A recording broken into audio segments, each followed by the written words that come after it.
Two, one. Hey, what's up, guys? We have Colin Gillingham here.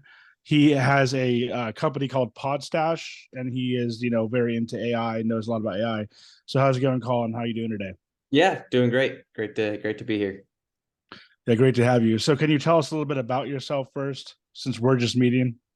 Yeah, totally. Let me think of like the best way to kind of give your audience a sense of who I am. I'm from the Midwest originally. I always wanted to be involved in like tech, even though like growing up in like Wisconsin was like almost like as far away from the technology center of the universe that you could ever be in. But for some reason, ever since I was a kid, maybe it's because I was growing up with like the dawn of the internet. I mean, I had like Napster downloading music and stuff when I was in fourth grade, I remember. And I've just kind of been like my whole trajectory was like kind of following the same line of like the technology sort of curve. And after college, I got hired at Tesla off a Craigslist post in 2008. I was 22 years old.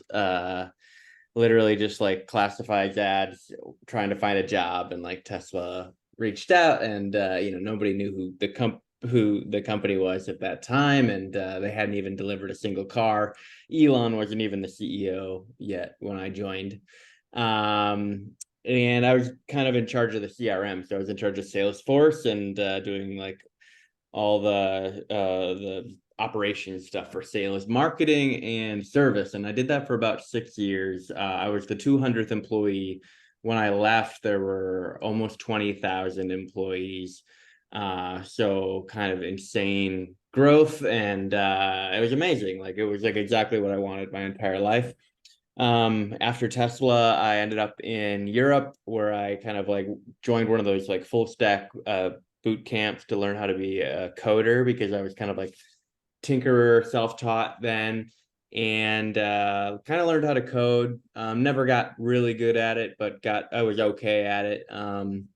Ended up doing some product work as a product manager in the UK, in London. Then met my girlfriend. Then she's my wife now. We moved to her home in Lisbon, Portugal, for a few years. I advised some startups in Portugal. Then I moved back to San Francisco with her, where we got married. I mentioned briefly before we joined this call that my wife and I got married at Sam Altman's house, the OpenAI founder. It was about a month into COVID, and we needed like a place to get married, and City Hall was closed. Like a lot of the government offices were closed. Um, and there was this big house across the street. Long story short, it belonged to Sam, and he graciously like was like, "Yeah, you guys can totally get married like on our front lawn." And he opened the house up for us, and we got married there. But little did we know, little did anybody know, like Sam was about to be one of the most popular people on the planet, because of all the work OpenAI and AI in general is doing right now. Um, Shortly after we got married, we moved to the East Coast, where I am now in New York City. I worked at a crypto research company running sales and marketing, Delphi Digital, for a couple of years. The crypto bear market, this recent one, took my job and just about everybody's at the company. And good or bad, like that gave me more free time to really dig deep and dive into all the AI stuff.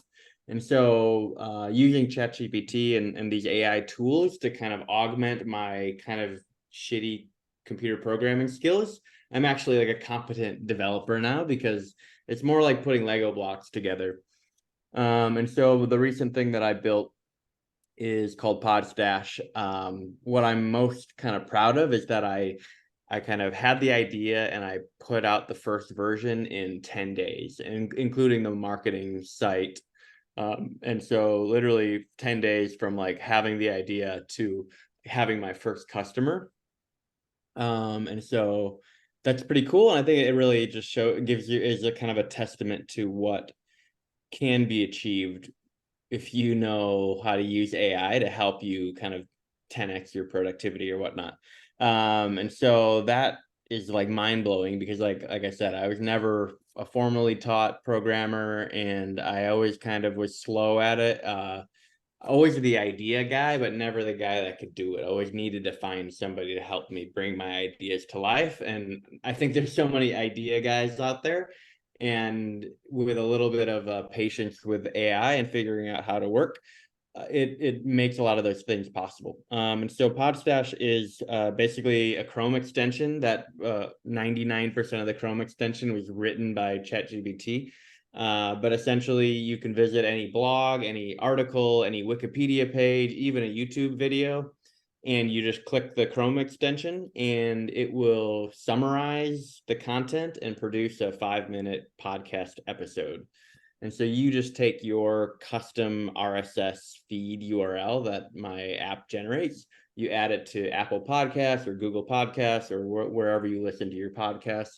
And then all of those Chrome tabs that you have open that you like, oh, I'm going to go back and read all those stories and articles and posts that you never have time to do. You can just hit the stash button, and then they just will kind of add to your queue. And then when you're, at the gym or on your commute or outside for a walk, your podcast has all of that content kind of summarized and ready to go. So yeah, I launched it about 3 weeks ago, got about 150 customers now. Continue to take the feedback from the current customers and release a major update like about every week or so at this point. So yeah, I guess that's kind of the as fast as I can do that overview as possible. Yeah, there's a lot there that I want to ask you about. I know we only have so much time, but well, like let's start with does your company, does the Podstash, does it cost money to use? Well, first of all, I listen to a ton of podcasts, so I'm very interested in podcasts, and I've even been interested in this type of thing. I've seen other places do it. I've never really done it, but yeah, I'm definitely interested in this type of thing. And so yeah, in terms of using it, yeah, how much does it cost and all that? Yeah. So right now, there's a 2-week free trial. So most people are still on that free trial period. And then it goes to $7 a month after that. And there's different plans. You can, with the $7 a month plan, you can create up to 5 episodes per 24-hour period. So that's honestly plenty for a lot of people. So yeah, I don't make a ton of money on it really. I'm still trying to kind of figure out like what my costs are. It's still like very early that I don't have a full comprehensive accounting of my costs because essentially with every episode I'm making a series of like ChatGPT calls in the background. So I first take the document, let's say it's a blog post, a really lengthy blog post, like a 20,000 word think piece about the rise of AI or something. It takes the 20,000 words and puts them into these like 100, 200 word chunks because it needs to fit within the AI context window. And so it creates all these little 100 word chunks. And then it creates a summary of each chunk. And then I provide all the summarized chunks to the AI again. And I say, okay, you're a podcast writer. You have written some amazing podcast scripts, blah, blah, blah. Here's a bunch of summaries that are related to a certain topic. Your job is to take them all and write a compelling podcast script about 5 minutes in length. And so then it does that. And then I take that podcast script and I use an API called 11 Labs. They're kind of like the hot new thing for doing like natural voice synthesis. And it's actually pretty remarkable. And I've got some samples and stuff on my website where you can kind of hear the different voices.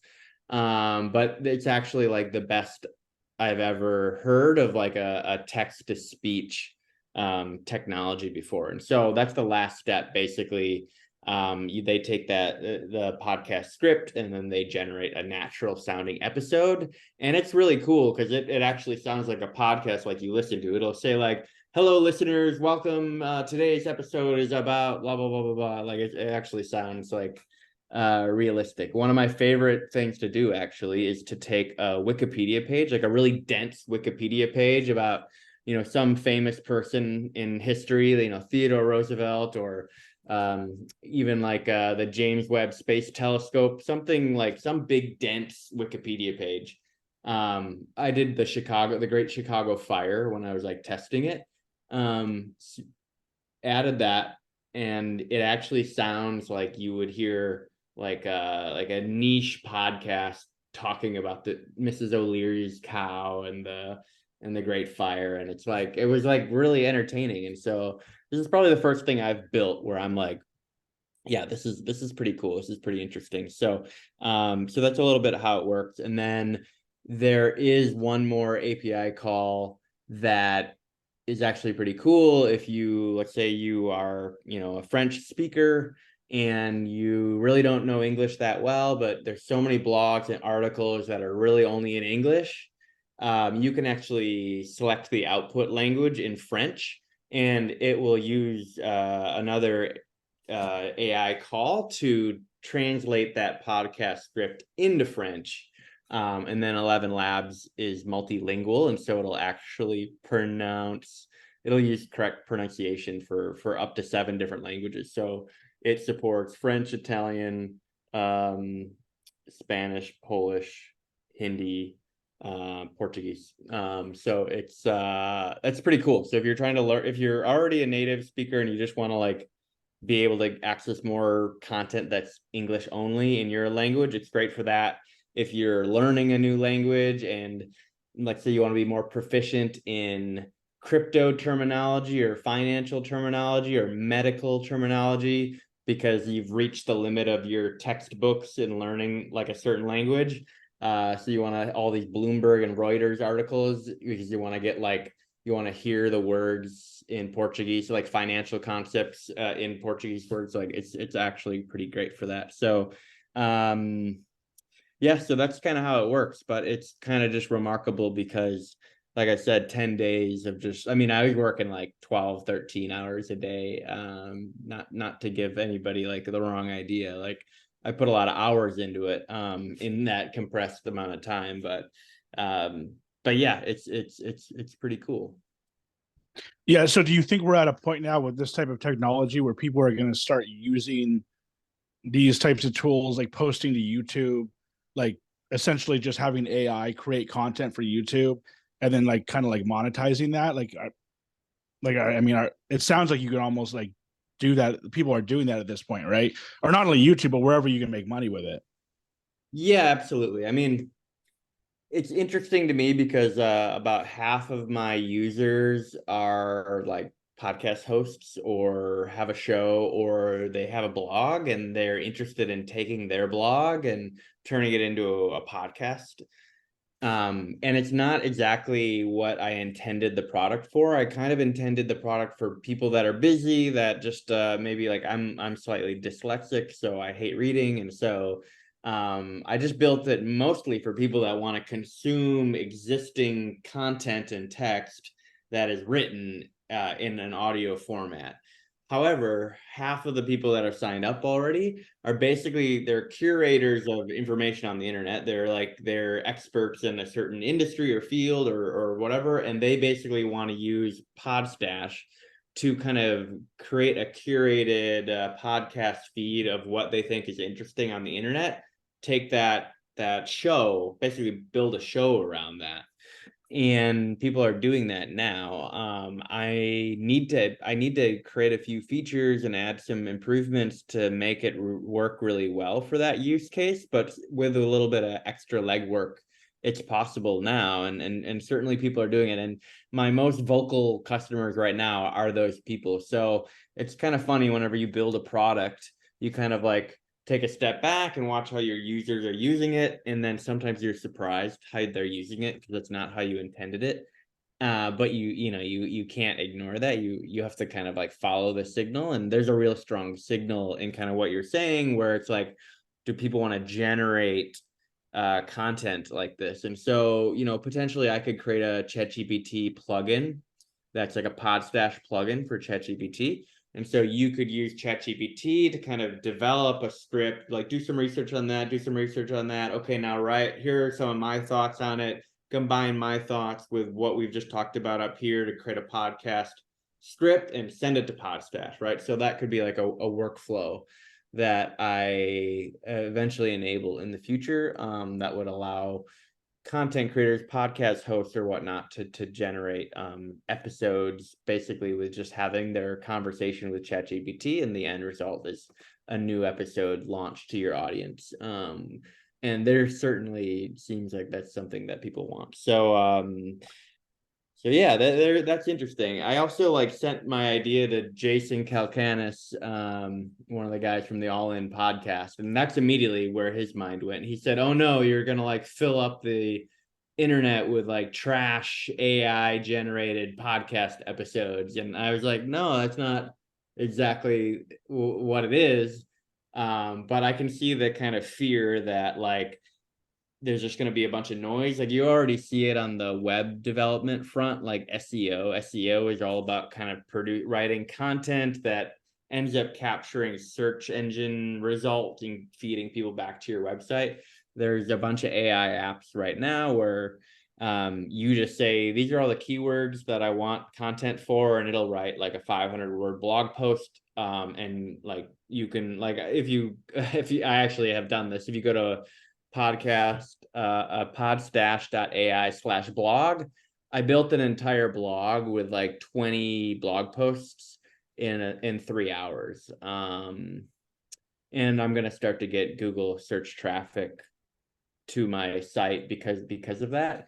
And so the ability to proliferate kind of low quality content on the internet is probably kind of the noise that AI will create, but certainly there will be more sophisticated algorithms. Google will kind of deprioritize and rank things differently in the search engine side of things. And so I think that's just the nature of things. So yeah, there might be in this initial phase a lot of noise where people are creating like images on Midjourney like crazy, and they got 15 fingers, and it's like good, but it's kind of crap at the end of the day. So yeah, there's probably going to be a period of that, and then there'll be like a filtering system that will kind of filter out the low quality stuff and keep the stuff high that we usually see. So yeah, I mean, early days. I mean, I started playing with the AI stuff back in, I think, February, out of a necessity, because we were downsizing our marketing team and I didn't have marketing managers to write content and stuff like that. So I started to use ChatGPT, like one of the first people using ChatGPT before with ChatGPT, when it was the OpenAI playground. I was using the OpenAI playground. This is pre-ChatGPT, to write marketing content for emails and websites and stuff like that. So yeah, a lot's happened in a very short amount of time, which is, kind of incredible. Yeah. So do you feel like we're at I mean, I kind of mentioned YouTube videos and podcasts, but do you think we're at a point now where on a bigger scale, they're actually going to be able to actually write good movies and TV shows, and even I think they're even getting to the point where they might use AI to be the actors, right? That's what kind of like what's going on with the strike, right?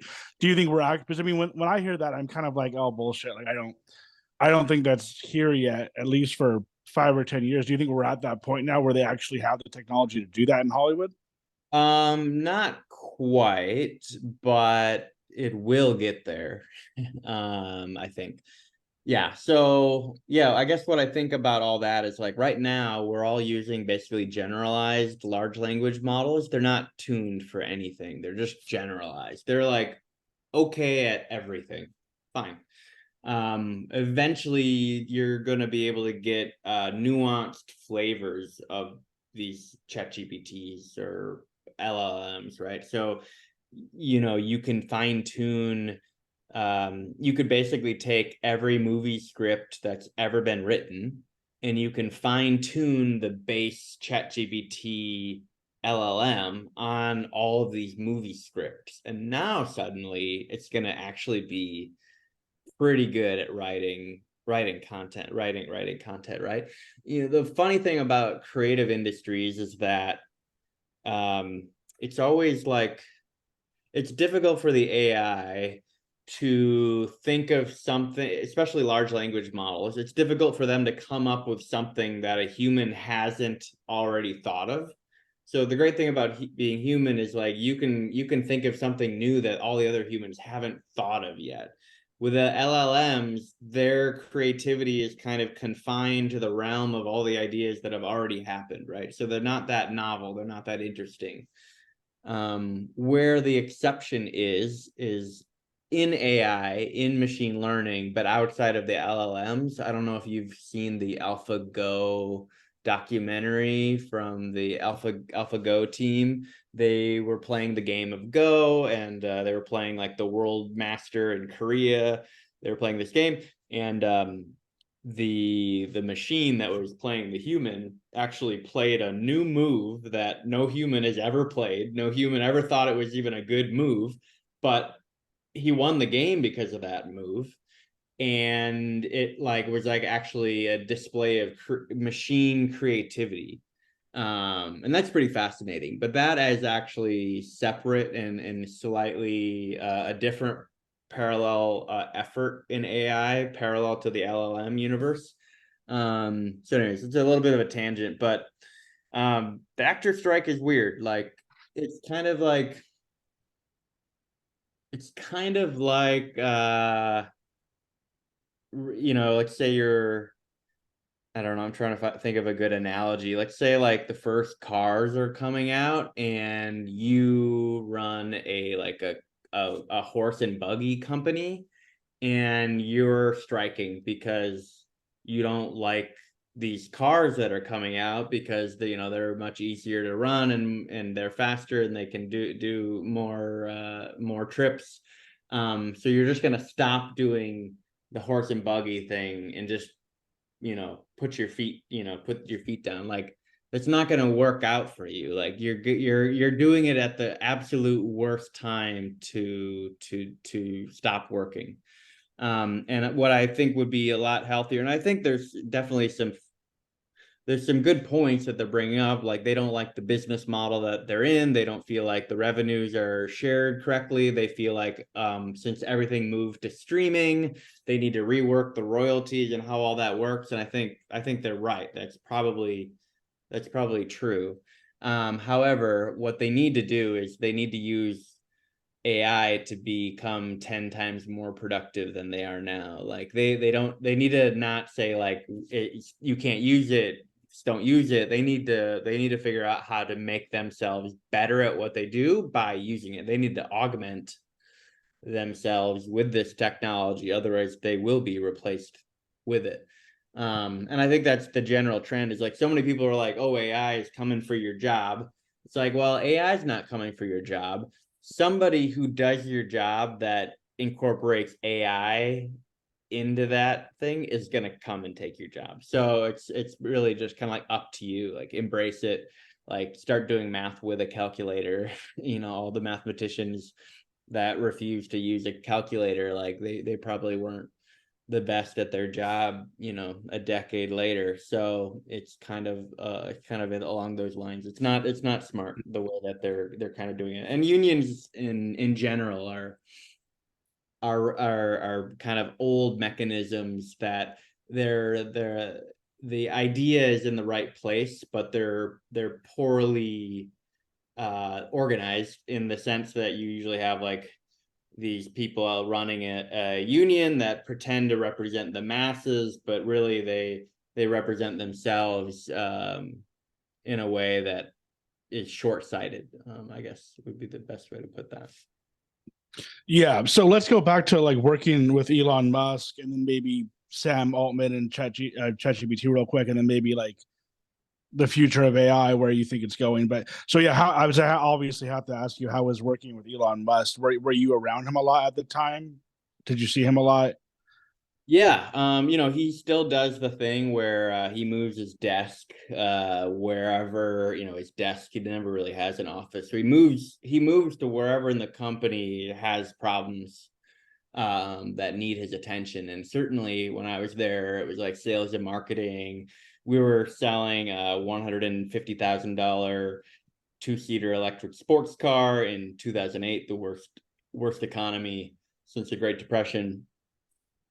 And yeah, so Elon would sit right next to me, and we would be in meetings. And yeah, that it was really what was amazing is his ability to process information and have an answer like so quickly.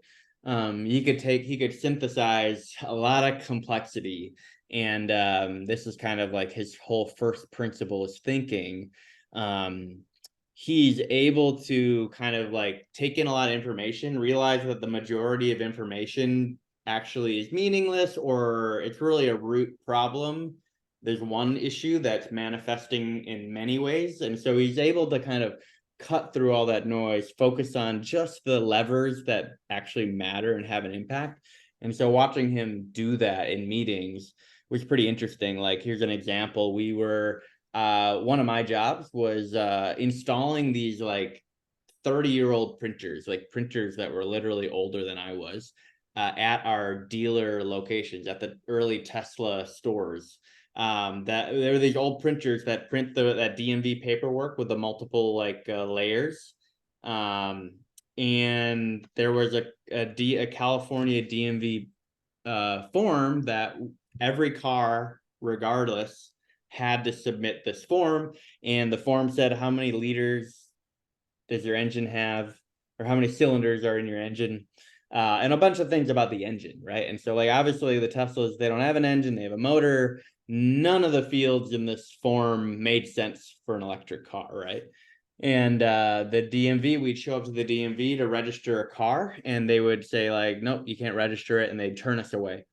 And for Tesla, the sold but not yet delivered car is a liability. It's not, you can't recognize revenue until like you actually fully deliver the car to the customer. And so in those early days when the company almost went bankrupt, like every few months that I was there, deliveries were like crazy important. So we were all in a conference room, and Elon is like, what the fuck? Why are we not moving more cars? Like, we are going to die as a company if we can't figure out how to deliver these things faster. He was like, it used to be hard to make these things. Now we're like making them, and like you guys are like stumbling at the 1 yard line and not able to deliver them. Like, what is going on? And so we explained to him, like, we've got 9 out of the 10 forms are ready, but this one form is mandatory form, and we can't it doesn't make any sense for electric vehicles, and the DMV turns us away every time we give them a blank form. And he said, well, just like, we won't do the form. Well, just like, we won't do it at all. He's like, what's the fine? And we're like, oh, it's $100 a car. He's like, great, we're not doing the form. Like, stop trying to solve this problem. And so like, here we are trying to solve every problem that's in front of us, and he's like, don't even like solve the problem. Like, it's not even worth solving. And so he kind of talks about this, like every once in a while you'll hear him talk about how schools are backwards because you're given like a test with like questions, and you can't like refuse to answer a question. You have to fill out the test. And he said, like, students should be taught to reject the premise of a question. Like, I reject, sometimes you get in school, you get a question, you're like, it could be like multiple things, right? That's actually a useful way to think, but you're not really incentivized to think like that. You're incentivized to fill in the circle A, B, C, or D. And that sort of thinking we're kind of taught how to do for 20 years, and it's just counter to real problem solving, and it's not how he works at all. And so yeah, seeing him in action doing this first principles thinking is actually really impressive. And just seeing how he is able to stay connected with the business at such a low level, even though he's got multiple businesses and all that stuff, is really fascinating. But yeah, he's a super hard worker, and probably works 120 hours a week still, and was definitely back then. Yeah, but I don't even see how that's possible. But it's like, when you see him, I would just imagine him to be brain dead, but he's like I mean, he can look tired, but he's still like alert, and he's just constantly doing these interviews. And one thing that I've noticed about him is that like I've watched a good amount of interviews with him, and he seems like a nice guy for the most part on the interviews. But then what I'm seeing him do now on like X, and then what I've heard about him is that he can be like ruthless, just like any billionaire, like Jeff Bezos or whoever else can be. So in terms of him being like not only ruthless, but I also watching a it was or I listened to a three it was like three I think it was like maybe 3 3 hour long podcast episodes where I really thought they were going to go in on him harder than they did, but it seemed like their main gripe with him is that he just kind of really his company Tesla was really born on kind of government credits, which isn't obviously really that bad. Like he found a way to use the government subsidies, but just in terms of him kind of getting this like grifter type because I mean he's really coming off like a grifter. Like I think that like it may be good for marketing, like what he's doing. I don't know if you see his tweets and all that, but in terms of him just being kind of like a maniac, like did you ever see that side of him? Yeah. Oh yeah. Yeah. I mean, so I mean, the thing with Elon and the callousness or how he can like feel like really cold blooded or whatnot. I think it has more to do with the fact that he's just got full blown Asperger's. Like the guy's autistic. Like, have you ever like hung Yeah. out with a guy that's like you know like has is super autistic, right? And like they say weird stuff that is socially like you don't say that to another person or whatever. Like you have the social awareness to do that. The guy is missing a lot of that, and he is the biggest megaphone in the world. And I think there's a tendency to believe that successful people are like perfect and they're successful because they have the fewest amount of flaws, but like the truth is they're really just as flawed and as complex as the rest of us are. And you know, the wealth and the fame that adds a whole dynamic to it. And like the guy was like picked on and kicked around, like literally beat up most of his childhood and adolescence. When I worked at Tesla in 2008, Robert Downey Jr. was shadowing Elon for inspiration for the role of Iron Man, Tony Stark. Like Oh yeah, yeah. literally, Robert Downey Jr. was in the offices at Tesla at SpaceX shadowing Elon to learn about this sort of archetype. Elon had the biggest head. It like it went straight to his ego. He was wearing a Stark Industries cap everywhere. He loved it. He loved it. He loves the attention. He loves it. And I always think it's because he was kind of like picked on and he was a nerd forever. Like you see those early videos of him when he sold Zip2 and his early successes where he barely has any hair on his head and he's just like the nerd you've ever seen. And now you see him now, he's like, he's like a rocket man and he's like super cool and he loves it, right? But it's just like anything where you see like a child actor and then they become an adult and they're like kind of like fucked up and they're kind of like crazy. And it's like, yeah, because like something they have a weird path through life and you get your brain gets kind of wrapped up in things, right? And so I would just say to people that like the thing about Elon is he's never been motivated by the money. He's always been motivated by solving really interesting, challenging problems that he has the ego to think that he can solve them, and he works harder than any human being that I've ever met. And so I totally respect his work ethic. I think the world is certainly better off with people like him than without. I don't think he has the correct answer about everything. Certainly confined to the space of physics, I think it's hard to find anybody who's got it figured out better than him. But he's also figured out, like, so with Tesla, I worked on the marketing, sales and the marketing team. Like we had no budget, right? Because every penny had to go to the engineering team because we were building cars that nobody knew the potential at. When we were selling cars at Tesla, everybody thought an EV was like a golf cart, and that was what the picture was in people's mind. And we had to compete with like Mercedes and Audis in the world, and there was no money for sales and marketing. And so Elon has had to create a career of getting attention free. How do you get free attention? You create controversy, right? And so like he's kind of you kind of reinforce this like method. Like even today, even though Tesla has a lot of money, they still spend no money on advertising, right? And it's crazy. And like, and so Elon says crazy stuff online, and you know, like any press is good press. There's some truth to that, although I think now you're actually seeing people that refuse to buy Teslas because they don't want to be associated with Elon and his brand. So I think like it's catching up with them. I don't think the Twitter acquisition is a good thing for Tesla at all. I think it's an awful thing for Tesla. I think, you know, we could probably see some like investor lawsuits against the board and whatnot coming out in the next, you know, few years about it. That's a whole nother thing about free speech and what he believes in. I also do think he believes in democracy.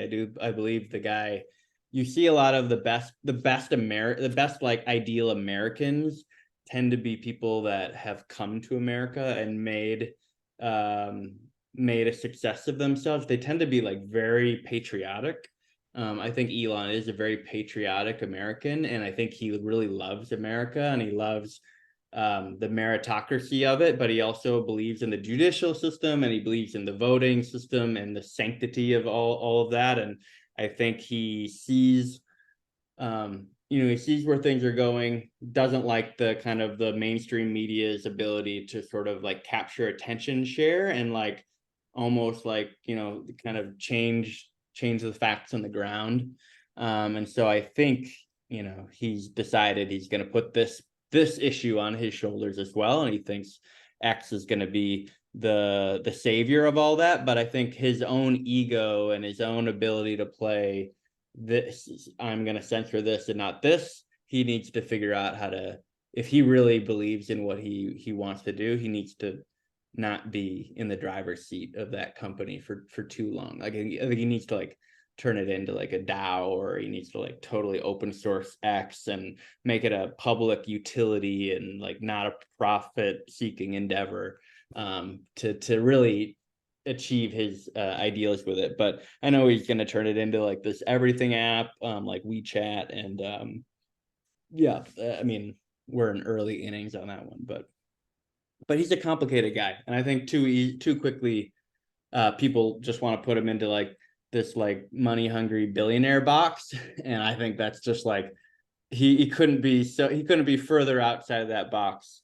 You know, he is the richest man in the world, but the guy, you know, we've all met people that are really rich and like they don't even like nice things. They don't even like live like it's like money doesn't really change their lifestyle that much. Obviously he's got a private jet and stuff like that, but that's mostly for like convenience and getting around and stuff like that. The guy's working all the time. So yeah, he's an interesting guy for sure.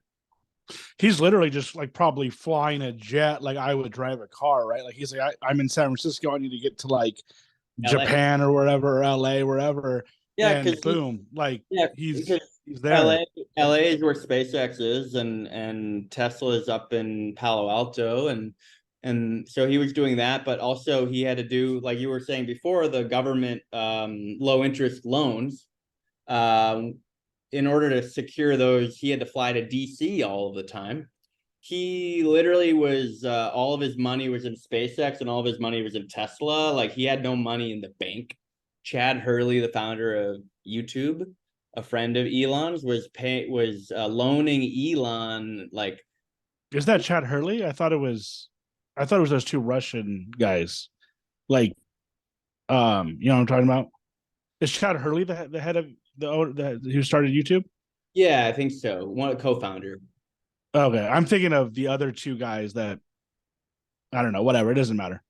Yeah, I think it was at least I think it was Chad Hurley was Elon's friend, and was basically loaning Elon like a couple hundred Yeah, $1,000s a month, because Elon literally was cash poor. Like I had more money in my bank account than Elon did, because he had put 40 million into Tesla and 40 million into SpaceX, both when they both looked like they were going to fail. Like we think about it now, we're like, oh yeah, smart idea, but like at those times in 2008, 2009, that was like those are the last two companies you wanted to put any money in, and Elon put all the money he had ever earned in the world into those companies.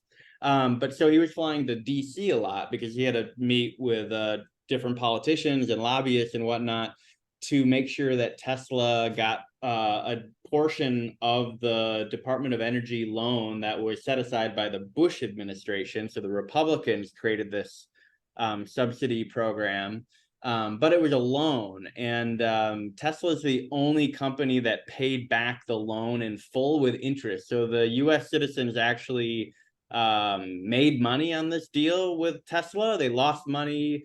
GM did not pay it back. GM got bailed out. Then there were the bailouts. So GM and Ford got bailed out. So the taxpayers actually ended up losing money and paying Ford and GM and the UAW.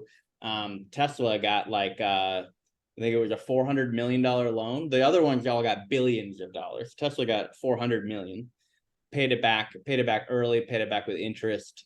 It's exactly what a government program should do.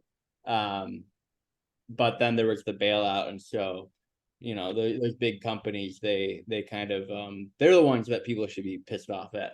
Definitely not Tesla. And yeah, certainly Tesla's going to take any money that they could get their hands on at the time. And so a lot of strategy and company building is not just like the product, but it's like regulatory stuff, especially when you're doing something that's never been done for the first time. Is like there's so much regulatory red tape, and it takes that first company to shoulder that burden, go through all those legal fees, go through all those politicians and stuff to like clear the way. Because like Rivian's a great company, but like it's so much easier for Rivian to exist now because Tesla's changed what everybody's perception of an electric car is, but they've also radically changed the regulatory landscape for electric vehicles. And so Why haven't these other, sorry, why haven't these other companies, did you want to finish? I think I cut you off. No, you're good. Why haven't some of these other companies like Ford and all of them, Hyundai, and caught up with him in terms of the electric vehicles? Like it seems like the other ones just are going like really slow, or I don't even know if is Ford even like trying to do that? Yeah, I mean, Ford's come a long ways, but certainly for as long as I worked at Tesla, and then even now, like you constantly hear people being like, well, wait till the competition comes, like Tesla won't have the advantage anymore. But there's a few things that are going on here. One is that most of these car companies, they're not even like, they don't even create the car anymore. They're like, they assemble the car. They're very reliant on a distribution, supply chain network, right? They have companies that build engines, they have companies that build transmissions, and they're just assembling them at their factory, right? So they actually don't know how to innovate how a car moves or anything. They just know how to make it look a little bit different every year, and then ask their supply chain to provide slightly different parts or slightly more efficient engines and stuff like that. But they don't know how to innovate anymore. Like they've just become like they're just like Taco Bell. They just take all the ingredients and they're just wrapping up tortillas. That's what most of these factories are. Like Tesla's super vertically integrated. The engineers and the people in the factories, they all work like in the same building, right? And so there's just an organizational difference. But then there's also other dynamics at play. So this is kind of where the dealership franchise model really bites these guys in the ass. It's because something like 70 or 80% of the money that car companies make is after the point of sale. So all of the part replacement and maintenance and warranty issues that you have with your car is where these OEMs make the vast majority of their money. And when you have an electric vehicle, you're taking a drivetrain that used to have like hundreds of moving parts, fans, belts, actuators, cylinders, all that stuff, and you're reducing it into a new drivetrain that has like less than 10 moving parts. And so EVs are just like a battery and some wires that go to a motor.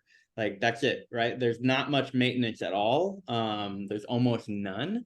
And so after you deliver the car, there's no money to be made there. And so the entire business model for these established companies kind of disappears. And so that's why you saw the range extended electric vehicle, these like hybrid sort of EVs, where it was like EV for like 25 miles. And then if you are going on a trip, a small gasoline generator will click on and recharge the battery.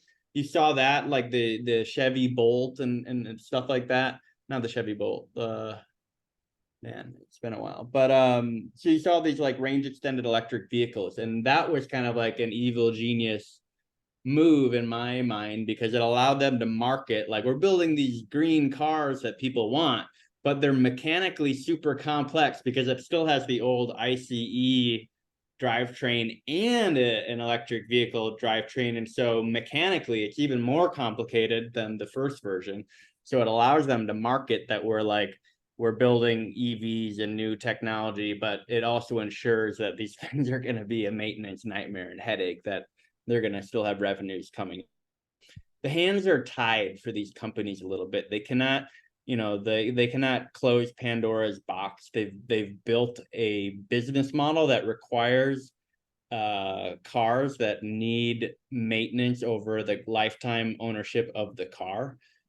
Tesla builds a car that they hope they never see you again after you drive it off the lot. They will push software updates to you over the air. The goal is that you never have to come in for service ever again. No 20,000 mile like checkup, anything like that. Like that's the big Yeah. thing. Yeah. So in terms of like when you were there at Tesla, you said that the Elon Musk wasn't the owner or the CEO. There was another guy, right? I feel like I've heard that guy kind of got like pushed out, or I don't even know if it's the same guy, but the original guy who I want to like, didn't he start off, him and Elon, or he, yeah, I forgot what the story was, but he started off by like, I don't remember, but yeah, anyways, I heard he got pushed out and he kind of got fucked. And it is, do you know what happened with him? What's going on with him? Yeah, so that guy's name is Martin Eberhard. He was the first Yeah. CEO of Tesla. Um, he um, he was a Silicon Valley engineer, really smart guy, really great engineer. Great engineers are not always great business people. And the thing was is that he lost control of the cost accounting on the Roadster. The company wasn't run very well. They heard that this ex PayPal, multi-millionaire guy was funding the company, and a lot of people that were working at Tesla in the really early days, they didn't believe that the company could be successful, and they just thought, let's just take this rich guy's money. And like there were these weird deals going on at the company where they were buying parts from these shady Chinese suppliers, and they were like inflating the cost of the parts, and people were like basically like stealing money from the company. And this CEO, while he was in charge of it, he wasn't participating in this stuff, but he was just doing a bad job catching it and doing a bad job seeing what was happening. And they didn't even know how much the car cost. And so around the time that I came in, he actually left before I joined. I think it was 2007 or so when he got kicked out. But essentially, the reason he got kicked out is that they were trying to sell the first Tesla Roadster for $75,000, but they realized that they were actually, each car cost them $300,000 to make, right? And Mm. so you're not going to be CEO for very long when that's what happens. So now, Elon gets involved, and he's not subtle, right? Elon's not subtle at all. He could have probably gone about it a way more diplomatic way, right? But he's got Asperger's. And so it created this big ego thing, right? And this big fight. And like Elon wants to be the founder of Tesla, but like, and he is in a way, like it wouldn't have existed if he didn't put the initial capital in. But there's I think equal truth to the fact that he's actually not the founder of Tesla. Um, Certainly Elon deserves the most credit of Tesla's existence. So it doesn't matter at the end of the day. But it's like these labels and stuff that are so meaningful to him because his ego needs it. And it's just like, it's just unnecessary. But anyways, Martin Eberhard, from what I know about the guy, really bright engineer. However, not the right CEO that a company that is as capital sensitive as Tesla was at the time needed in the driver's seat. And so actually when I worked there, there was an interim CEO that nobody knows about or like talks about. His name was Zev Drori. This guy also, I don't really know much about him. He was like an Israeli special forces guy. um, but I had a few interactions with him. I didn't get the sense for that he was there more than just like a stopgap until somebody real could come in. But a lot of the only reason Elon came in is that he felt like he was the only person that could save the company, and the $40 million that he had put in was at risk. And so, if you're the only guy that can save your own money, like you got to do it. And he's been in the role ever since. But you always got the sense that he really much preferred running SpaceX, and he felt like he had to run Tesla. Like when you worked there, when you were in meetings, you could tell the way that he talked about SpaceX was like a joy. He loved it, right? And the way that he talked about Tesla was like a chore. Like, oh my gosh, I can't believe I have all these problems. Like Tesla's just it's the most complicated, insane business ever. And by all measures, it's much easier now because of the success that they've been able to have. But certainly when I was working there, um, anything that could go wrong definitely went wrong. And it didn't help that it was 2008 and the bottom was falling out of the economy. And we were selling a two-seater sports car built on a Lotus Elise chassis. And yeah, lots of problems, but really, really pretty interesting. Especially for me, I was 22 and I was 27 when I left. So it was like really interesting time. Yeah. Do you know what the Martin Eberhard guy is doing now? Like, is he rich off the company, you think? Or There was certainly a settlement that I think was meaningful. And I think he had made some money before then. All those Silicon Valley guys that were building stuff in the 80s and 90s, like they have so much money. It's crazy. Like all the people that I would spend time in the showroom floor selling cars. And I remember when people needed to start to come in to choose their options, what color car they wanted, what their interior was. They would come through the door, and like I'm naive. I'm like expecting these people that are like buying a fancy sports car to like look the part. But like in Silicon Valley, like they almost look homeless. Like they walk in and you're like, oh, how am I gonna get this guy out of our showroom? And he's like, oh, I'm supposed to like choose the options for my car today. And sure enough, he's like employee number 2 at Sun Microsystems or whatever. But all those engineers in Silicon Valley that just had a job basically in the 80s and 90s, they're all multimillionaires, like every single one of them. It's pretty insane. Yeah. yeah, I just saw that movie Blackberry. I don't know if you saw it, but it's about the basically the company BlackBerry and like the founders and everything. And yeah, they're all like just nerds and stuff. It was a good movie. It was funny. But and so in terms of the future of AI and where all this is going, like you kind of mentioned Chat GPT. And not only that, I wanted to ask you about SpaceX too. Like if you think that, well, first of all, is SpaceX in LA? Yeah. Hawthorne. Okay, that's interesting. I'm pretty close to LA. But they do the rocket launching out in Texas, right? Yeah, well, so they launch at Vandenberg Air Force Base, which is on the West Coast, like on the way from LA to San Luis Obispo. And then they're doing all of Wait, what the was that? What's on the way from LA to San Luis Obispo? Vandenberg Air Force Base. It's like a US Air Force base Yeah, where yeah, yeah. SpaceX does their West Coast launches. A lot of the Oh, Starlink. it's interesting. Yeah, because it's actually like a strategic advantage for SpaceX because they'll use Cape Canaveral in Florida and they'll also use the west coast of California. And because they're geographically so far apart and the way that the Earth moves and stuff. It gives them more flexibility so that they can be launching more frequently. Like if you look at the rate at the number of like rocket launches that SpaceX is doing, it's astronomical. It's just like it's crazy, but they literally picked the East Coast and the West Coast so that they can be launching things according to the Earth's orbit like more efficiently. It's pretty interesting.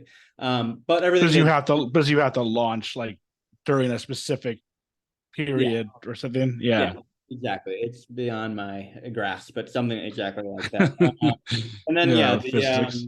the West Texas stuff is kind of their experimental area where they do all the new stuff that is experimental because there's no people in West Texas and you're not going to really bother with that many people, and the Texas government loves Elon and what he represents, and he's got a good relationship with them, and it allows him to move as quickly as possible on the innovation front. So yeah, the new crazy rocket that he's doing and launching, that all happens there, and eventually Starbase, what they're calling it. You know, Elon wants to build a space port. You know, this is going to be like, you know, potentially kind of like when NASA picked Cape Canaveral in the 1950s, and it created all these mini industries that popped up around the space area in that part of Florida. He's kind of, you could see how that could happen in Southwest Texas. You'd see all these subsidiary companies that want to be either suppliers for SpaceX or part of what SpaceX is doing kind of popping up in West Texas there over the next 20 years probably. So yeah, it's an interesting place. Yeah, I didn't know that they did the rock. Somebody told me recently they saw one of his rockets go up, but I didn't know they did them. I thought they only did them in Texas. So I'm actually somewhat close to that area, so I could probably go out there and like try and film it or whatever. But so in terms of space, and I don't, I'm sorry that I've asked so many questions about Elon Musk, but in terms of, I wanted to ask you about the what do you call it? The how practical I guess SpaceX is in terms of going to Mars, but then also just in general the future of AI, where you see it's going. Not only that, but also with your company, ChatGPT. I heard recently Sam Altman. I don't know if I listened to him on like Lex Friedman podcast. I listened to that, and he said at the end that he's really interested in like he wants to figure out like the physics with the AI. Like he wants to figure out everything related to science and physics, and so I guess just in general, where do you see that going? Yeah, just Chat GPT, the AI Yeah, in so general, I you guess. know, it's interesting. Like all roads lead to Elon Musk. Yeah. Elon was actually one of the founders of OpenAI with Sam Altman way back when. Yeah. The idea was that it would be like this open source sort of development of AI because the only way to do it safely is to kind of open source it, right? And then somewhere along the way, Elon gets busy with other things, and OpenAI is open only in name alone, and it's really a profit centric enterprise that doesn't share things openly. So they need to change their name, I think. Oh, so they're still not open? I thought they were open still. No, not at all. So like the whole thing that kind of figures out if how the AI returns a certain response is they assign like these weights and balances to all the words and the meaning, and the art of assigning weights and balances is like the secret sauce to any large language model producer out there. And OpenAI has not shared the weights publicly. Um, uh, Alternatively, Facebook, Meta, who you'd think is the last group to come out there to open source something, has provided an open source LLM, and it's very good. But it's just kind of funny because in the last couple of years, Mark Zuckerberg has come out of like being like the biggest villain on the internet to actually being like kind of he's kind of on this hero arc right now, which I would have never guessed. Like Facebook just seemed like the most like um the worst thing for humanity for a while, but actually what they're doing, actually releasing these open source LLMs are actually pretty significant, and a lot of people are actually speculating the reason Meta is doing this is because they don't want the concern with anything AI is that one company gets a lead that cannot be overcome by any other competitor. The way that innovation has always worked in this world, like Tesla is a great example, Apple is a great example. These small companies are able to like eventually overcome the incumbents just because these organizational challenges that when you get so big, you kind of collapse under your own weight, and like a smaller company comes in and eats your whatever. The problem with AI is that if you get a lead and then that lead allows you to get a better lead, it just creates this like you cannot catch up, right? And so people are thinking Meta didn't go with a closed source LLM because they didn't want to compete like that with AI. They're not really interested in making money off of AI, but they are interested in making sure that OpenAI doesn't get a lead that can never be caught back up to. And so they're just kind of like, here, everybody, here's like a free model, like, use it, right? And then kind of back to what you were saying about like using AI to understand physics. That is what Elon's XAI is. So much of AI is like this human alignment problem that they talk about, where it's like, how can we make sure that the AI is aligned with the humans on this planet? How can we make sure that like it doesn't start doing stuff that is against what the humans want? And OpenAI has put in a lot of controls. Like the LLM is not free to do whatever it wants. You can type in something like politically incorrect in ChatGPT and it'll refuse to answer it. So there's a degree of like censorship built into the model. But again, that just gets back to like who's making the rules and like, what are the implications of censorship in a model like that. And XAI is trying to solve the human AI alignment problem by saying we want to build an AI that is just trying to understand the nature of the universe. Like the goal, the way that they are aligning their technology is that the AI should just be like curious about why everything is and how everything works. And I don't really, it's still very abstract to me, but I think that's essentially what Elon's saying is like he wants to solve the mysteries of the universe more than anybody. And so he wants to build an AI. And so instead of like trying to censor it and do all these things, he wants to make sure that the AI is just like really curious about finding the truth. In like a physics sense, I guess. But we haven't heard much about.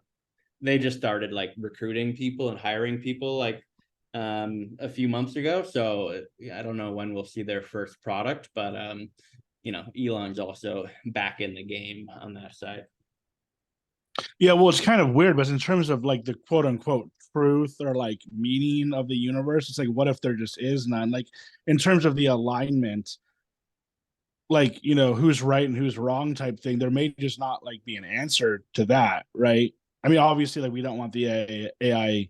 There's things that like we think are obviously wrong and obviously right, but maybe like other There, cultures disagree with us, right? So it's like, yeah, I mean, there's like some people feel like the AI once it gets sentient will like not have any need for humans, and it'll continue to develop and explore the universe and just leave us behind and like just be like whatever humans, like we're out of here, and it'll just yeah, yeah, so yeah, I don't know. There's also thought that like, okay, humans represent the biggest risk to the planet, and so we should get rid of the humans because like, they're destroying the rainforest, right? So like there's also that concern. So yeah, nobody really knows where it's going. But I think Elon's way of battling AI is kind of twofold. The first is Neuralink. It's kind of the whole thing like if you can't beat them, join them.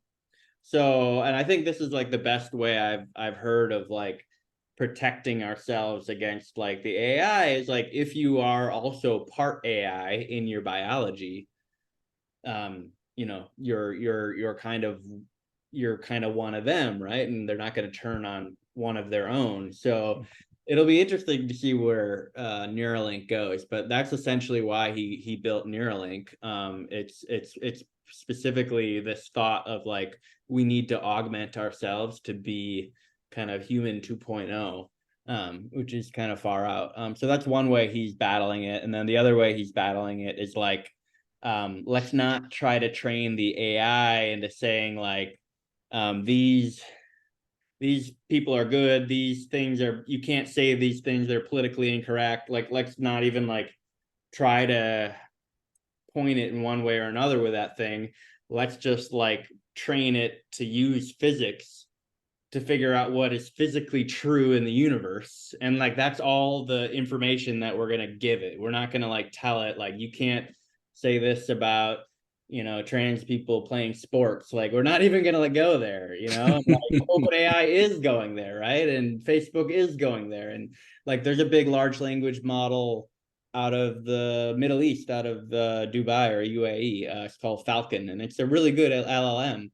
But if you ask it about Israel and the Jewish people, like it'll say really awful stuff. So like these Yeah. things have biases built into them. And it's, that's the thing is like these LLMs, very powerful.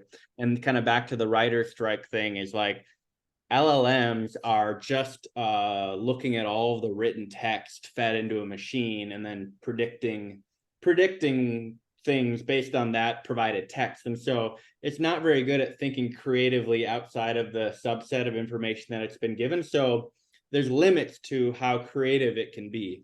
But then you have a company like AlphaGo, which Google owns, that is actually creating more of a serendipitous AI that experiments and actually has produced more creative solutions to things. That actually AI is probably has bigger potential than this LLM stuff that OpenAI is and the rest of the world is like very fixated on right now. But it hasn't had its real day yet, so that'll be interesting to watch. Yeah, isn't AlphaGo a game, or is that just Alpha? Did they Yeah, name it after the game, or? yeah, exactly. I don't exactly know what all the permutations are, but it's like alpha, I don't know. There's alpha fold, which is like their gene protein folding, like the way that proteins fold and they create different genes. They open source that model. So that's AlphaFold. Then there's AlphaGo. Then there's like AlphaCraft, which is like the StarCraft one. So yeah, they use like a naming scheme for all of those, but it's all based on this like reinforcement learning, I think, sort of thing where it they expose the AI to a system and they tell it how the points of the system work. And they go, that's it. That's all they know. Like, and then they just run that thing like a billion times and it starts to figure out how to make the points go up. It says like you get 1 point when this happens, you get negative points when this happens. That's basically all they give the system.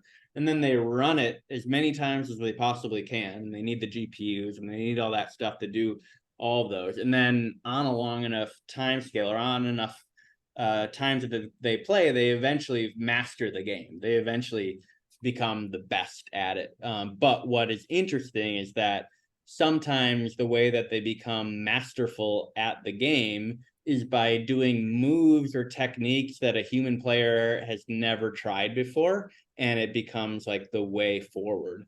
And that is what is so promising about the technology, because all the things in the world that science fiction promised us, like that we'd already have, a lot of that stuff is hard because we are relying on a lot of like scientific discoveries that have ever happened in the planet were accidents.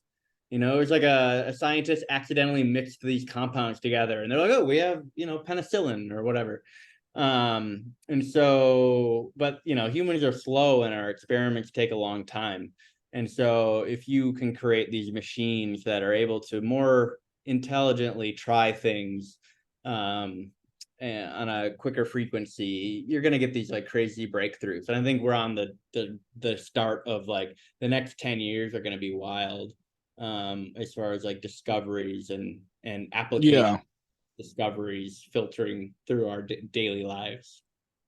Yeah, I play but there's alpha game the Go, which the computer beat, but then now they also have that branch of Google, which is creating this LLM. It's more like creative, right?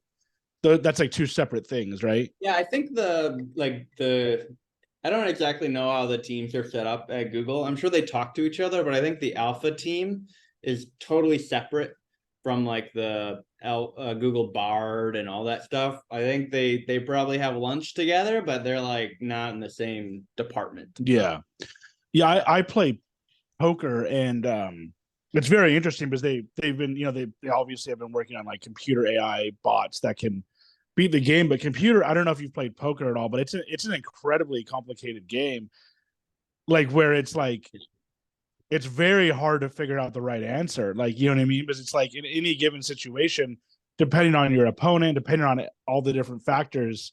And I don't really know where they're at now. I mean, I'm assuming the bot. I'm pretty sure the bots at this point can beat the humans, but Well, they always pick games that mathematically have the most number of like moves or whatever, and like Go is like a particular like Go is like 1,000 times more complex than chess, right? It used to be chess, and then like Go is like way more, and then like StarCraft is like 1,000 times more complex than Go, and like they keep finding like a harder challenge for themselves, right? but And isn't so StarCraft like a?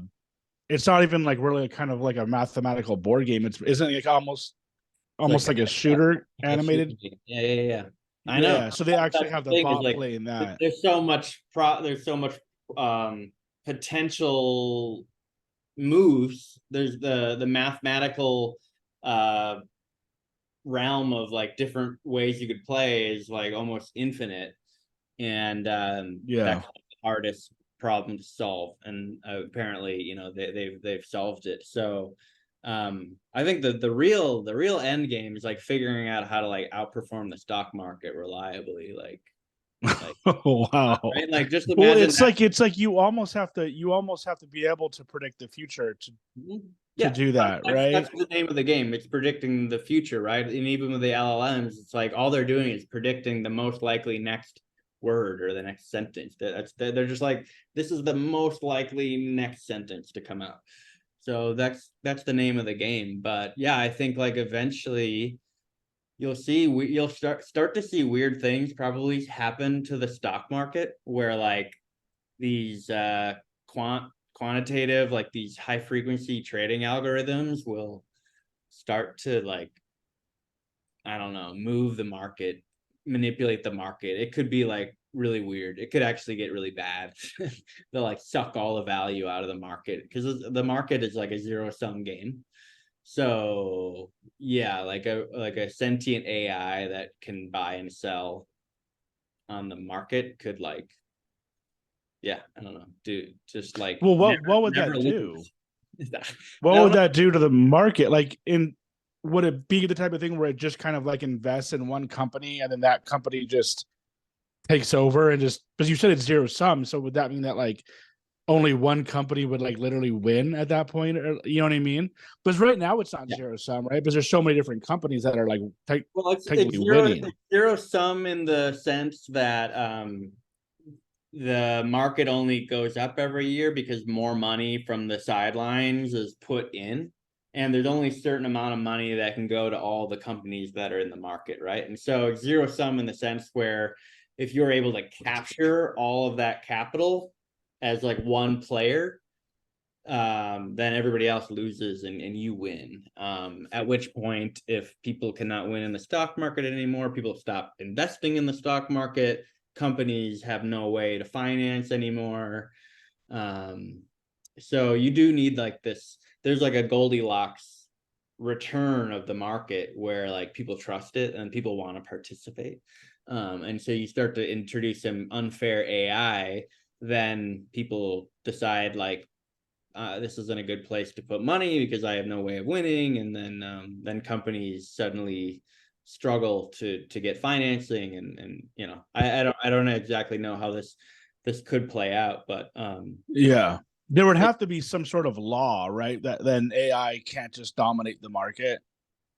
Like yeah, it, but you never know how they'll do it, right? They'll just create a bunch of like bots. And maybe they'll like pump up one part of the market to make a signal, and all these companies will be like, oh man, this like thing's blown up, we all have to get it, and then they'll pull the rug out at the last second, and it'll be so sophisticated, like, right? So like that's what I mean, is like, if the most challenging problem Alpha has solved right now is StarCraft or Go, maybe the stock market, winning the stock market, is like something that some Chinese competitor is working on, or whatever, right?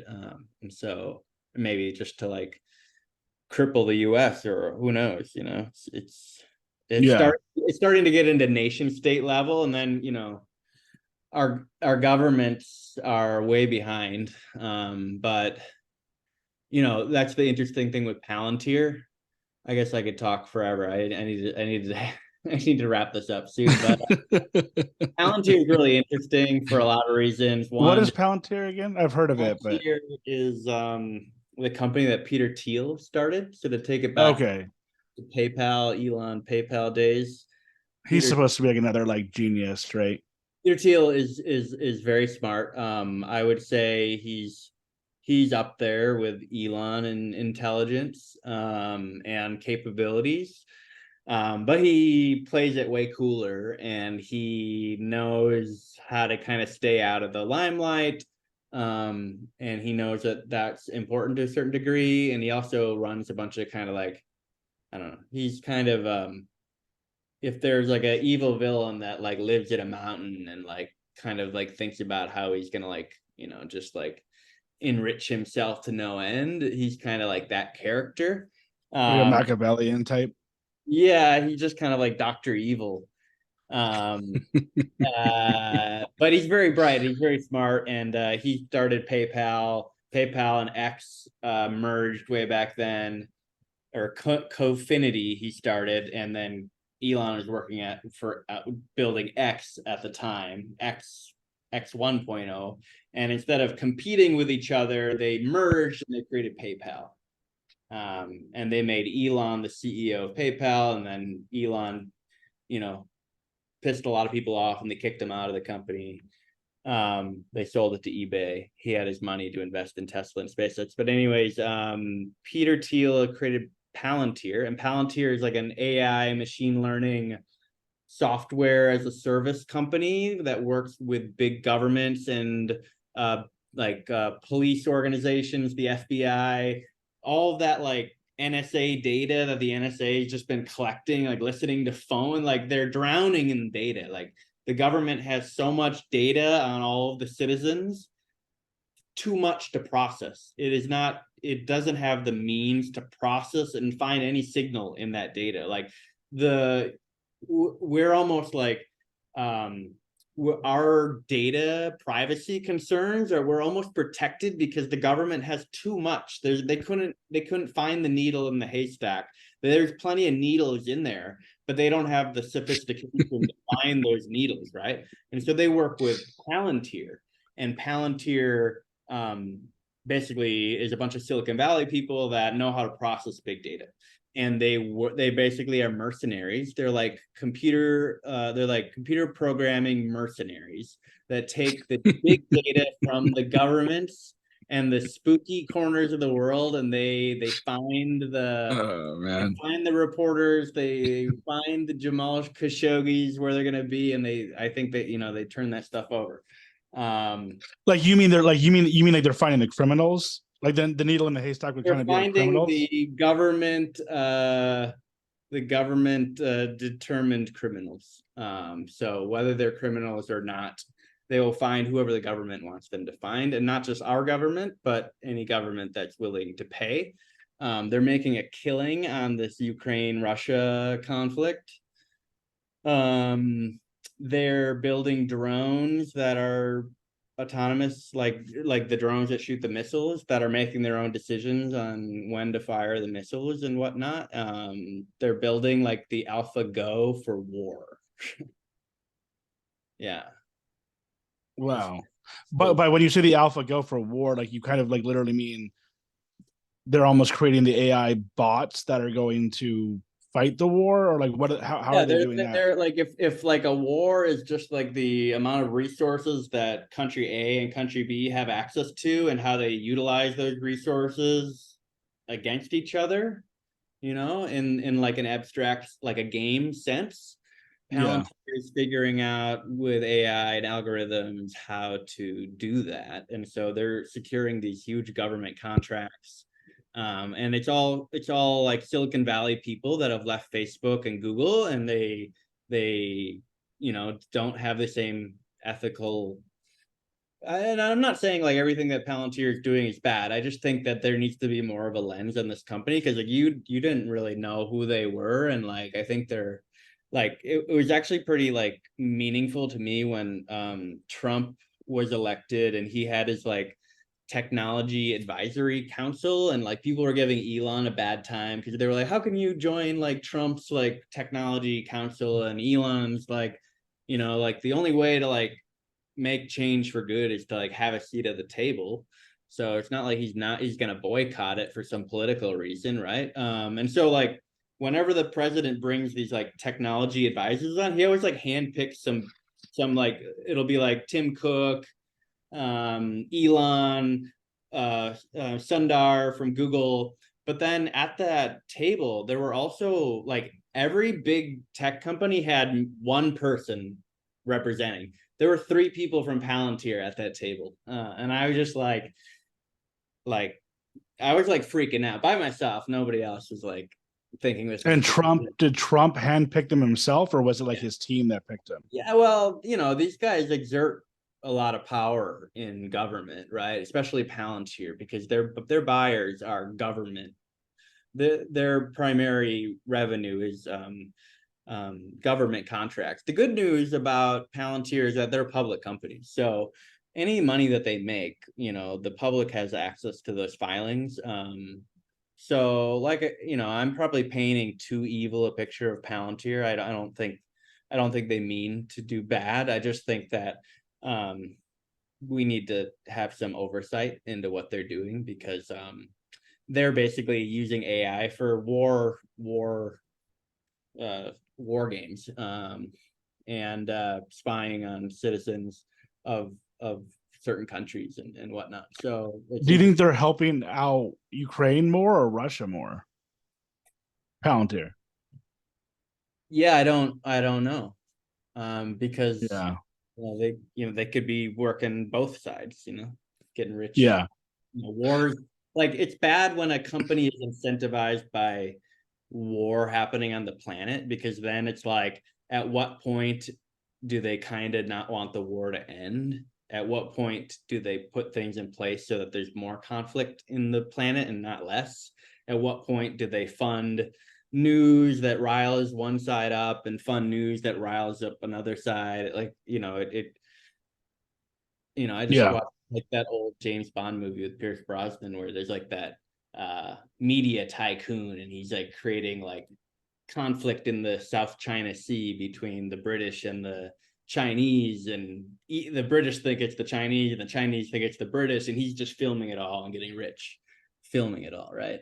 It's kind of like similar to Russia, like colluding, in our supposedly when they said that election. Russia was like colluding in the elect, or they were somehow like giving Yeah, us misinformation or whatever, which I didn't really buy into. It's kind of sad, but mainly just the fact that I just didn't think that like they were smart enough to do that. But it's like truth is they probably are. But yeah, I mean, I think yeah, the thing I'll say on that is I think it was overblown. I don't think it was nearly as bad as it was reported to be, but I think it was the first time that humans became aware of this potential that is coming for us. And maybe we overreacted to it then. But it was kind of the first time the Cambridge Analytica, all that stuff, it was kind of the first time we realized that we're oversharing on Facebook and other. It was just like, oh wow. Like the whole AI is built on the shoulders of all of our overposting on social media for the last 20 years. Like AI would not be able to do anything today if it wasn't for how much information we've just vomited on the internet over the past 20 years. Like Tesla is training its cars how to drive just by looking at its all of the other cars that they've ever delivered, replaying all those videos. They don't hard code any rules in the car. They don't tell the car this is a stop sign. It just watches video. Like Google is training their AI by watching every YouTube video in existence, right? And so the AI technology that we have today is only possible because we have all this training data that was created by these super addictive social media platforms that we all contributed to. And so, yeah, AI couldn't have come any earlier than it has.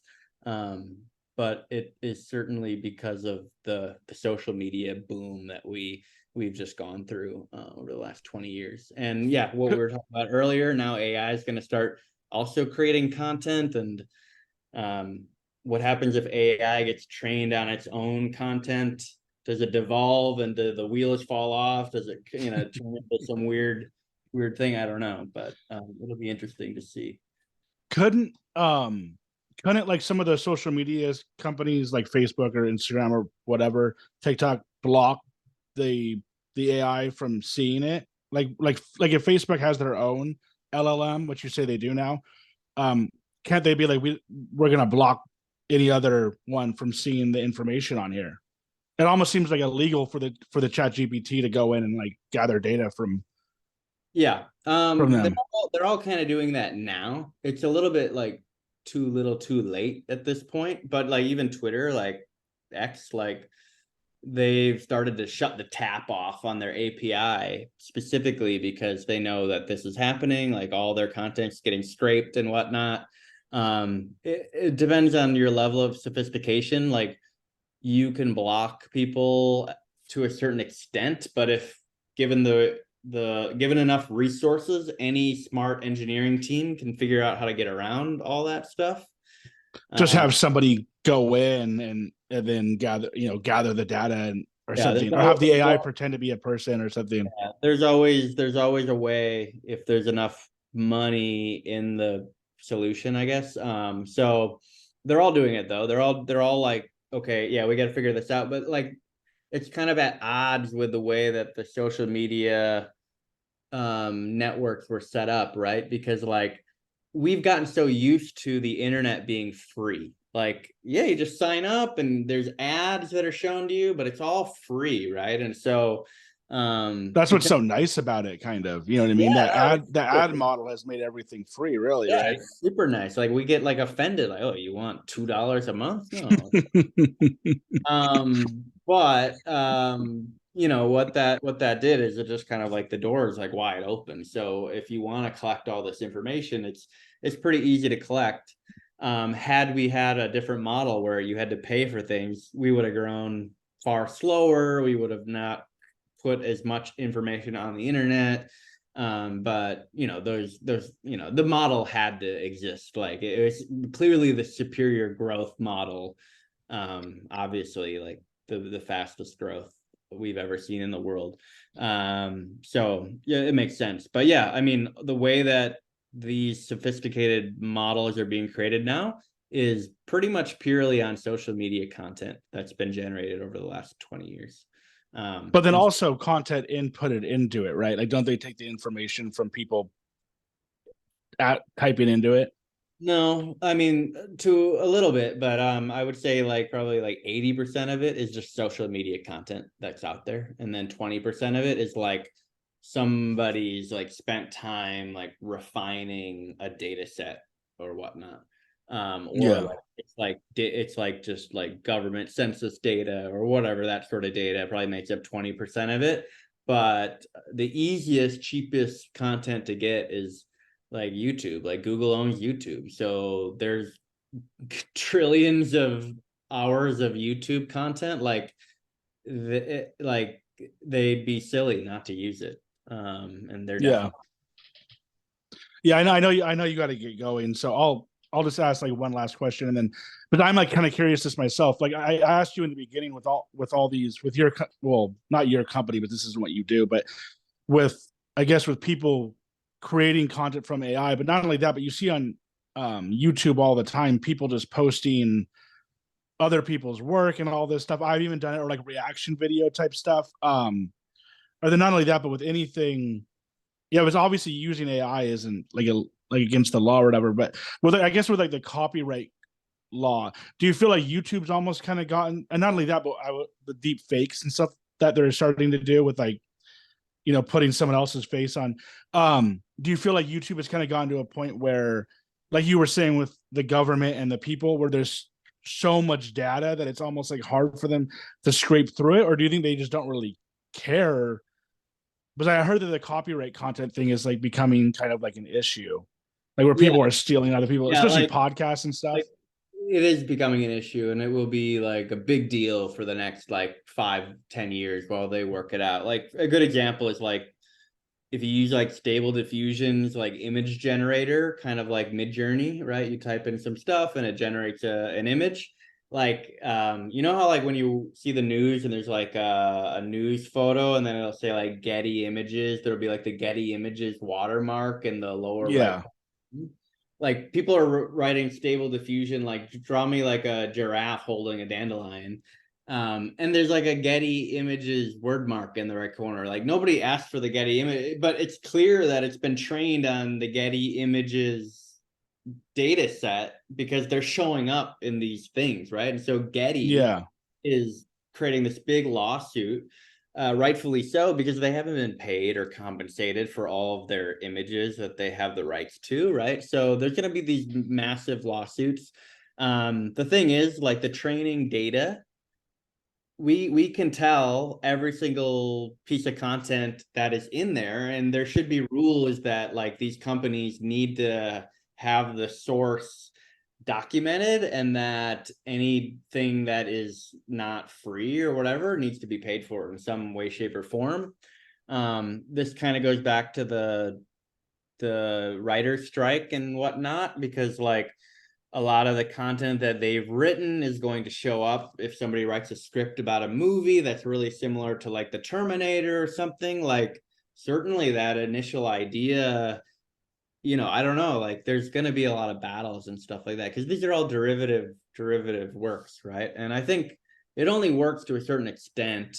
Like any new thing that humans create today, is inspired by, I don't know, some Pablo Picasso inspired me, but he didn't make money off of, yeah. my. It happens all the time with humans. Yeah, But there will be like a line there somewhere, but they're yeah. clearly like obvious, like you are like lifting like a lot of like stuff directly from this work of art. And yeah, there's going to be a lot of back and forth in the courts about it. And I think rightfully so. There just needs to be some sort of framework to think about it. But we're in the Wild West right now, right? So there's no framework. Everybody's stealing everything. Even what I'm doing with Podstash, like I fully expect if Podstash ever becomes big, like I can go to like a news story, like a 5,000 word Wall Street Journal article. I can hit stash and I create a 5-minute summary of it. And then I can get a bunch of podcast listeners to not read that Wall Street Journal article, but read my summarized version of it. I fully expect a cease and desist letter from those guys. Like it would make Well, weren't you saying though that? And I wanted to ask you this earlier, but weren't you saying that your Podstash rewords it? It doesn't just copy it, right? yeah, rewords So it. if you reword the article, I don't even see how they would be able to cease and desist you because everybody's writing articles on the same. I kind of wonder about that when everybody's writing articles on the same thing. They're just gonna be like, oh, he just has a similar article, right? How would Yeah, they be able to it's prove kind that of like you when guys you're were like, back in it's kind of like when you're back in school and like your teacher's like write a book or write a report on this, but like don't plagiarize it. And you're like, yeah, well, I don't know how else to say this paragraph. Like I yeah, know exactly, yeah. and it's like, it's not a very black and white situation. And so yeah, it'll be interesting. And there will be AI that creates these lawsuits, right? Somebody will create an AI lawyer bot that just goes out, looks at things and like creates 99% of a lawsuit, and then a lawyer just has to send it through the mail. Um, like that's also Or gonna happen. couldn't the AI bot just? Do you even have to send it through the mail? Can you just email Yeah, it, or no? It yeah, has to be yeah, sent. totally. Yeah, Like there is that company yeah. already, that do not pay company that like files like parking ticket sort of tries to get you out of parking tickets. Like it's actually been running on AI for like a few years now. It's actually like a pretty sophisticated company. One engineer built it, and it's actually good. And it's like it'll cancel your cable subscription. It'll cancel whatever. You just tell it like whoever you want to harass, and it will go and do all the dirty work and and get you a free month of Spectrum internet or whatnot. Yeah. Do you think YouTube themselves care if this is going on their platform, or do they have a liability themselves? Because they haven't seemed to make it very clear, Yeah, I like mean, what exact. That's the problem with copyright content. It's like you're allowed to react to the video, but then it's kind of like, what does that even mean? Like if I'm sitting here watching the video and just yeah. talking through it, you know what I mean? But Yeah, I anyways, do you mean, think that? Yeah, YouTube's, got a whole, division of the company that's focused on this. And, they've done a lot of innovations where if you even hear a few chords of a copyright music in your video, like they'll immediately detect it and be like, oh, you've got like somebody else's song in your video. And like they've got yeah. really smart Well, I've stuff. noticed that with music, it happens if you play somebody else's music. But if you like take a part of a podcast or something, it seems like they just kind of allow it. Well, But so like if you think about it, like music is probably easier problem to solve because music is like very easy to identify the pattern, yeah, everything, right? And unstructured discussion about topics is less easy to do, but certainly possible. And so there might be court battles that will be like, well, how much of like regurgitating of somebody else's story, to what extent do they overlap? Do the ideas overlap that it is, worthy of like awarding them some sort of damages or something like that? So like I think the next 5 to 10 yeah. years we're gonna see those play out. There'll be really boring court battles, but they'll be really important. I think. But Well, it'll. That's the thing is they're just kind of setting it up for a ton of court battles as opposed to just being like with their supposedly sophisticated AI. I would think that they would just be able to tell if you're ripping something off yeah, the just by the yeah. the video itself, or So even if you're just title like Joe Rogan, this happened in Joe Rogan or whatever. It seems like they would be like, no, the like you can't do the that. the better solution would be a more sophisticated royalty payout system. I know So they do that, right? Like the original person is allowed to take the money from that video, right? Which is also weird, but if they could figure out how to pay all the source providers of all these LLMs based on how many times your mid-journey prompt ends up taking inspiration from something some artist created, whatever, and they get like a penny from that, like that, I think technologically should be capable. So maybe there will be some, really boring AI attribution technology that will help make sure content creators get what they're owed, that will kind of avoid all these like drawn out court battles and stuff like that, because court stuff that all moves slow. All it does is like oh slow yeah. down the pace of innovation. And like, we want to move fast, and AI has just made things move even faster. So my hope is there's a technological solution that everybody gets what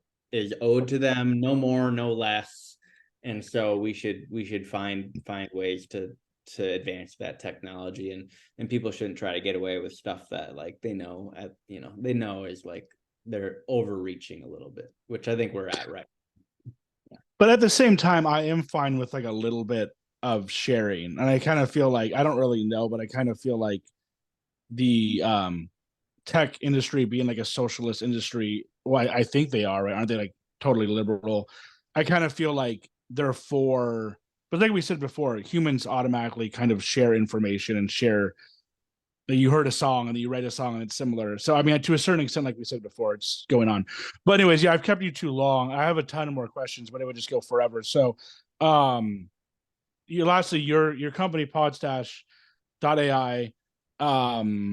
Yeah, I guess just give your last plug for that, and then also where you would maybe like to see it going or whatever in the next 10 years or Yeah. So I think what I'm one trend I'm excited about with AI is that like media specifically is like we've like first there were newspapers, and like there's sometimes like if you're in a town, there's like one newspaper and everybody reads the same newspaper.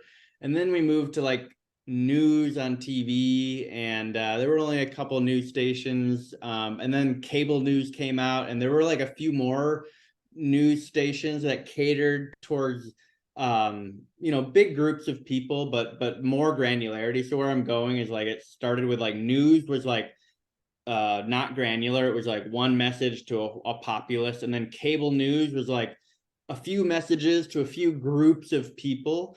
And now AI allows you to create kind of personalized news or personalized media to the individual in a way that was never cost effective before. The whole reason it worked that way is that it just didn't make any, you wouldn't make any money because your cost would be so high tailoring a message to an individual that you need to tailor the message to a group of individuals, right?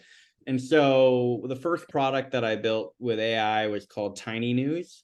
And it was essentially a newsletter service. And so you would sign up for my newsletter, and you would tell me what topics you're interested in: business, science, technology. Every day it would scan Twitter for those topics. It would find the most interesting stories. And then at the same time, you would tell me, like, do you like technical stuff? Do you like light-hearted stuff? Do you like things in the style of Fox News, or in the style of Morning Brew, or in the style? You would just tell me things that you like. And so before I delivered your newsletter, I would take all those topics. I would then use AI to summarize it based on everything I know about you. And then if I had a newsletter base of 1,000 people, I would deliver 1,000 unique newsletters every single day. And I built that, and I ran it for a little bit until Elon came in and changed the Twitter API, and it became too costly to run it. Oh, Um, wow. but then Interesting. I took one of the newsletters that I created, and I actually fed it through the 11 Labs API to turn it into a podcast episode. And then that got me like excited about podcasts or audio. And so it's essentially the same idea. Well, right now you tell it like I want this article or whatever, and it'll turn it into a podcast. But one of the features that I will launch in the coming weeks and months will be just topics that you're interested in, and it will go out and find all the news on that topic. And then I will learn more about you as a person, and it will write a personal podcast for you specifically, based on the news of the day. So if you're just like really tuned into a certain industry, or you want to keep tabs on your competitor, you'll be able to. It's basically like what I'm trying to create is a new version of like Google Alerts, where instead of just like a match for your name that pops up and you get like an email from Google, like somebody wrote about you or whatever, it'll create a tailored, personalized information feed that's meant for you. And so I think like I started with newsletters, and then I went to podcasts. And I think once the video AI is at a point where it's indistinguishable, which we're probably 2 or 3 years away from that, eventually you'll turn on the TV, and instead of watching like Fox News with an anchor there, it'll be like your news. It'll be just for you. It'll be like whatever the anchor you want them to look like. They could look like you. It could look like a beautiful woman, man, whatever. They'll be talking to you. Here's your news. Here's what you need to hear today. And that'll be like news, but then there'll be fiction, and that'll be video, right? And so media will go from this one size fits all to individualized media. Everybody's Netflix will be an ocean of content that only you like, and it's been generated like on the fly. Like it'll say like it'll ask you how you're feeling today or whatever, and you'll go eat dinner, and when you're done with dinner, your episode will be ready for you, right? And it'll be crazy. Yeah, did you ever think about doing like the ad model for your company? But like you said before, I feel like Oh yeah. it's people like it when it's free so much better. And even with your model, it would work because in the podcast you could just have an ad in there, right? Yeah. Yeah. No, that is what I'm also going to work on. Is I'm just going to put like a little like ad for my service. in each recording, and then I'll have like a ad-free higher level one if you want it without it. And then potentially if I get enough people using it, I could even create like an ad network where you could just type in your ad and it will create an audio version of it and it'll splice it in to all the people that are using my product, right? So at that point I could get rid of my low $7 a month tier and have a free tier to Yeah. yeah. But I So mean, it's kind of like if it's, I kind of feel like it's like anything that's free, it's like you might as well use it, right? It's like with YouTube, it's like, well, if I don't have to pay for it, I'm going to use it, Instagram, whatever. But yeah, so I really like your idea, and I feel like there's a ton of ideas for podcasting. There's so much podcast information out there that I've even, and I don't know if they're working on this, but I've thought about how can I find like a specific thing in the 2 hour long podcast. I want to find a specific thing where they talk about this person. Um, I thought that would be a good idea, but also in terms of the news that you mentioned, the news, the Google news that the Google news or whatever I get, I don't think it's good at all. Like it doesn't do a good job. Like you said, I don't know why they don't just like ask me what do, like you said, exactly what I want. They just give me kind of like it tends to be kind of like broad. I get like iPhone just after iPhone thing or whatever. But so I think that your idea is a really good idea. And the last question I asked, and you can like literally just give like a 1 word answer, is when do you think we'll get to a point where podcasts are literally AI just doing the individual podcast for your specific thing? And same thing with Netflix too, I guess. When do you think that'll happen? Like yeah. 5 or 10 years? Well, no, I mean, like what I built is like a very basic version of that today. Like you can turn anything that if you start with a source piece of content, whether it's a YouTube video or a blog post, you push a button. 5 minutes later, you have a really natural sounding podcast episode, and it's like really good. You should, and if you haven't tried it, you should try it. Like 2 week trial, and so you can do a ton of episodes in those 2 weeks. I clicked on the thing in the website, and yeah, it did sound good. Yeah, I clicked on two of them. Yeah, and the next feature that I'm going to add will literally be you just tell me what you're trying to keep up to date with, and I'll give you a daily or a weekly, like short 3 to 5 minute, like here's what you need to know about this topic, and like I will ship that in like a month. So like, yeah, the AI generated podcast thing, I'm thinking of even building like a chat GPT plugin so you can talk to chat GPT. I'm trying to learn about this and go find this. Okay, write a podcast, make sure you hit these points and send it to Podstash. And so yeah, I mean that is what I'm building. There's a few other kind of podcasting companies that are building this as well, so I'm not like the only one. So yeah, this is going to be here pretty quickly. It's the video thing that'll take longer, right? Because we've seen like the videos and they're funny, but they're they're not quite there. They need a lot of polish, but it's only a matter of time, and we're on an exponential curve right now, and so it will happen in less time than you think it's reasonable to happen in. Yeah, well, sounds good. Well, thanks for coming on, Colin. And if you ever want to come on again, I'm sure we'd have a lot. We'd have a lot to talk about. So yeah, totally. This is a great conversation. I appreciate you having me on. oh, no problem. Thanks for coming on. Check out podstash.ai. Thanks, guys. Bye. Bye.